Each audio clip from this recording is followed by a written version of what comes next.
The Mount Etna volcano in Italy is one of the world's most famed and spectacular volcanoes. Etna is most famous for its spectacular lava fountains which have reached as much as a mile in height above its active crater rim. In fact, Etna is erupting right now, albeit at a low intensity as of the writing of this video, via a vent just east of its summit. This ongoing eruption isn't all that unusual, as Mount Etna has been almost continuously erupting for several thousand years. Submarine activity. Mount Etna began forming 500,000 years ago, when vents several tens of kilometers to the southeast of its modern summit were underwater. These vents produced a series of submarine volcanic eruptions in the Mediterranean Sea. These underwater eruptions created rounded blocks of basalt lava which are termed pillow basalts. Eventually, the center of volcanism shifted to the northwest. Then, the composition of Etna's lavas changed, and eruptions began building a stratovolcano out of overlapping layers of ash and lava. One major explosive eruption occurred around 82,800 years ago, being comparable in size of tephra ejected to the 2022 eruption of Hunga Tonga Hunga Hawaiʻi, with the eruption from Etna ejecting 10 cubic kilometers of volcanic rock and being assigned a volcanic explosivity index rating of a 6. A second notable eruption occurred sometime between 10,000 and 100,000 years ago, but the exact age of this event is unclear. It might even be associated with the aforementioned large eruption. The eruption in question caused a portion of the eastern side of Mount Etna to collapse, landslide scar, and slide into the ocean.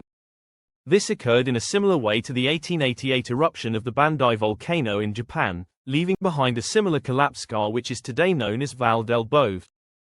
However, it is also worth noting a differing theory. This collapse scar may not have formed through a large volcanic eruption but rather through gradual hydrothermal alteration of the flank, which eventually collapsed due to a small eruption or no eruption at all. A similar non-eruption related collapse scar can be seen at the extinct Mount Taylor volcano in New Mexico. The next major eruption from this volcano occurred in 1500 BCE, when a large eruption produced at least a cubic kilometer of tephra.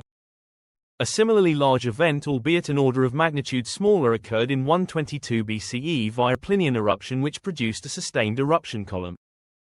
Between these large eruptions there likely were dozens of other smaller eruptions that didn't get recorded by local authorities, as they weren't considered significant events.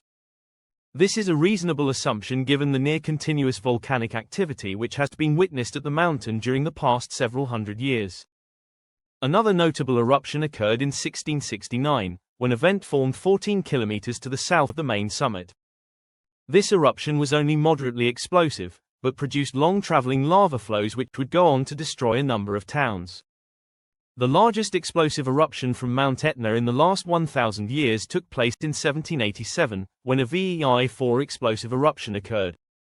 Tall lava fountains since then, such as during 2021, many tall lava fountains have occurred, some of which have been nearly a mile or slightly more than a mile in height above Etna's crater rim.